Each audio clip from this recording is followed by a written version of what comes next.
أهلا وسهلا تلامذتي الأعزاء. اليوم سنتطرق لتحليل نص تطبيقي بطريقة سهلة ومبسطة دون تعقيد، مع حيل صغيرة تساعدك على ضمان نقطة جيدة. لهذا وجدنا واحد المخطط بسيط سهل باش نتوما تتبعوه وتجيبوا إن شاء الله نقاط جيدة في الفروض الكتابية. أولا، قراءة النص بتمعن 3 مرات ومحاولة فهم النص دون الرجوع إلى قراءة مرة أخرى.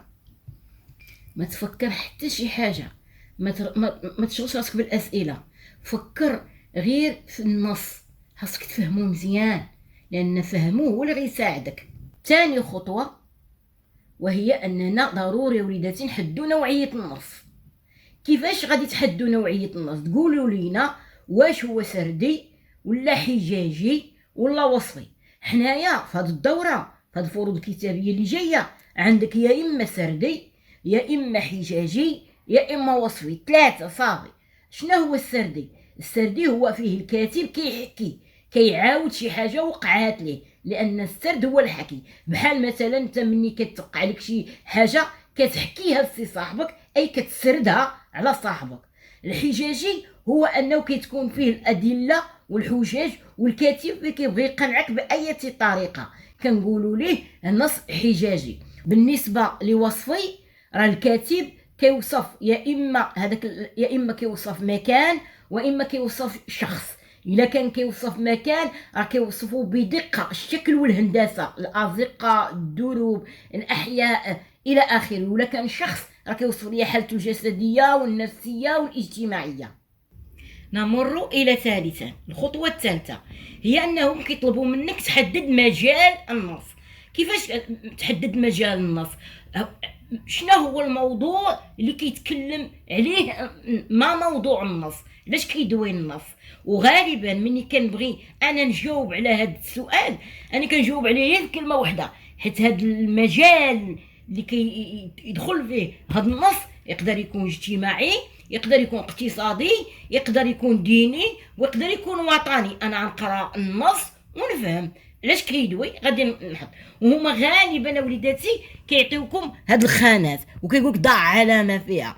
اذا انا اش غندير؟ الا كان حضاري غندير علامه في حضاري، كان وطني غندير علامه وطني، كان انساني غندير علامه في انساني، كان ديني. ماشي اللي عجبتني نديرها، راه كنقرا نقرا النص نشوف علاش كيدوي على الحضاره حضاري، كيدوي على الوطن وقت قلب على شي كلمه، وطن عرفه وطني، حضاره انسانيه حضاري، كيهضر على الفقر، على الجوع، على الاقتصاد، على الازمات عرفو راه انساني، كيهضر على الدين، على الاخلاق، على الايثار، على الصدقه، على الانفاق، عرفو راه ديني. الخطوه الرابعه وهي كيفيه التعامل مع العنوان، لانه السؤال تيقول لك اقترح عنوانا مناسبا للنص. اغلبيه التلاميذ كيخطئوا في العنوان وكيضيع لهم داك النقطه ولا داك النص حسب السلم.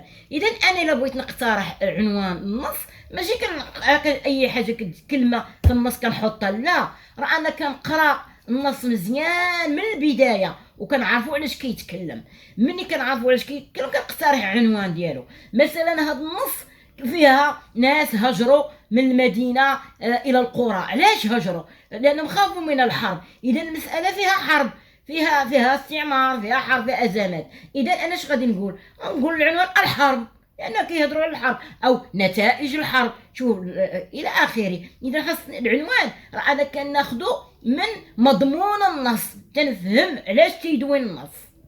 بالنسبه لشرح المرادفات والاضداد، راه ماشي دائما احنا كنعرفوا اضداد ولا مرادفات جميع المصطلحات ولا الكلمات اللي كتعطى لينا، ولكن نقدروا اننا نلقاو المرادف الا خدمنا شويه ديال الذكاء ديالنا ورجعنا للقطعه، رجعنا الجمله اللي مكتوبه في هذيك الكلمه، نقراوها مزيان ونحاولوا نعرفوا اشنو بغى يقول الكاتب فيها.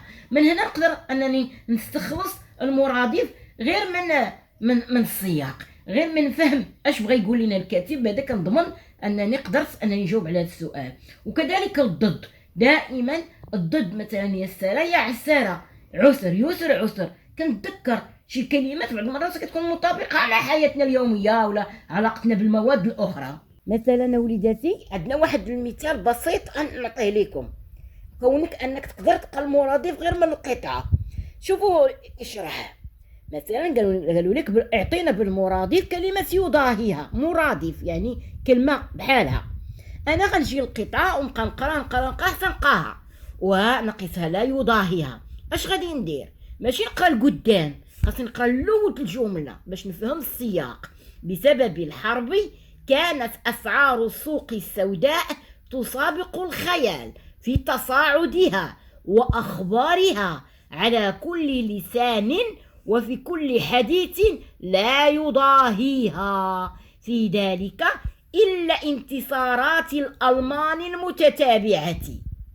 دابا فهمت بأن هاد يضاهيها بغا يقول لك معنيتها عندي هنا انتصارات الألمان وعندي هنايا الأسعار السوق اللي طالعة.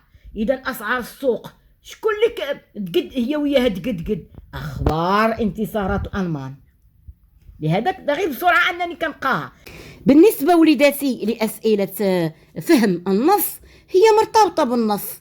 يعني هنا يمكن ينضرب نقيطات مزيان، لأن إلا فهم السؤال غادي يلقى الجواب. لماذا توجه الناس صوب القرى وبما اصطدموا؟ غادي نقرا مزيان غنعرف بأن الناس هادو مشاو للقرى خوفا من الحرب، اصطدموا بواقع ارتفاع الأسعار. فين هاد الجواب اللي دابا أنا قلتو؟ فين لقيتو في أحد سطور هاد النص. أو السؤال اللي قالوا لك متى وقعت أحداث النص؟ انا ما نصدعش راسي نقرا النص نقلب على المفردات ولا الكلمات اللي كيدلوا على الزمان. هنايا عندك تجاوز النهار منتصفه، وهي هذا النهار راه كيدل على الزمان. نهزها قال لك واستدل ما نهزها غنقول النهار تجاوز النهار منتصفه. ها انت جاوبتي على متى وقعت احداث النص واستخرجتي حتى هو تواصل اخر استخرجتيه من النص، كتبتي تجاوز النهار منتصفه. بالنسبه لصوغ الحدث الرئيسي للنص دابا، لان نحن كنعرفوا خطوات الحكي. عندنا الحدث، ما كاينش عندنا الحدث، عندنا الحدث الرئيسي والاحداث الفرعيه والثانويه. دابا يا بغا يقولوا لك شنو هو الحدث الرئيسي، يعني اللي عليه هذا الشيء كله هو نزوح اهل المدن الى القرى.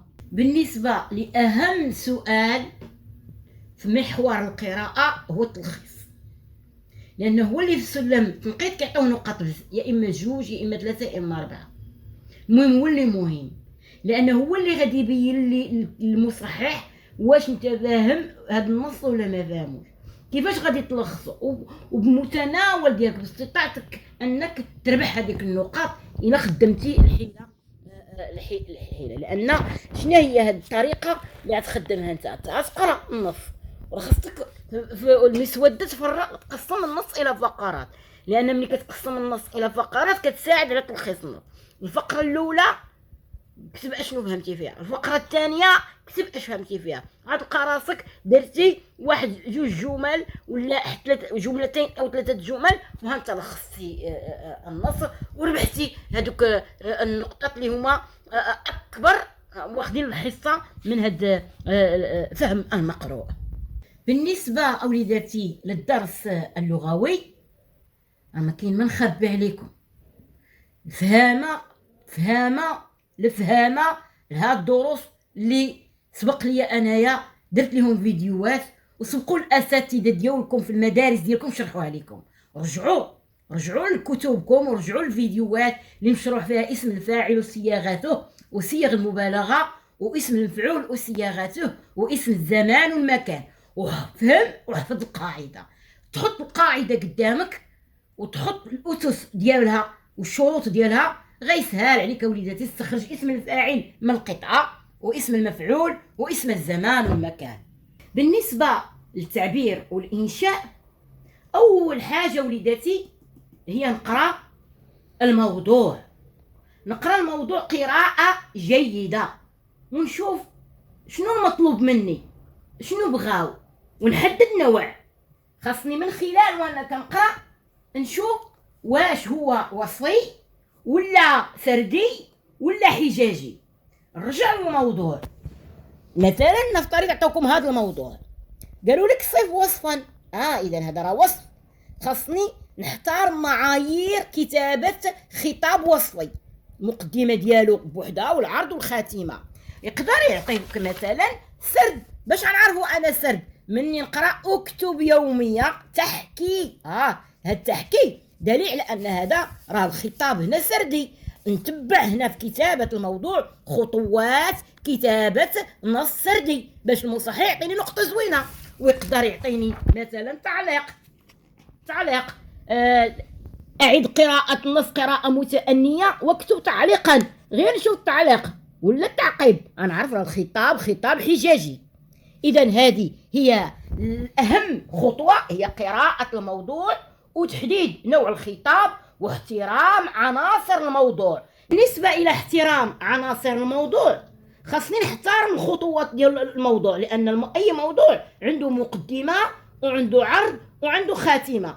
فمني كيكون عندي الموضوع سردي خاصني تكون المقدمة كتناسب السرد، ولا كان عندي وصفي مقدمة كتناسب الوصف. ماشي نعرف بالوصف ولا سرد، لا ندخل يعني مثلا إذا كان الموضوع اللي عطاوني هو سردي، اش غادي نقول؟ غادي نبدا بالزمن الماضي، لان دائما السرد شي حكايه او حدث وقع لي كتعاودو. كتقول مثلا في السنه الفارطه ذهبنا، يعني هكا ذهبنا الى مدينه مراكش، مدينه الجميله، وقد وقعت لي مشكله ساحكيها بتفاصيلها. هكا كتدخل.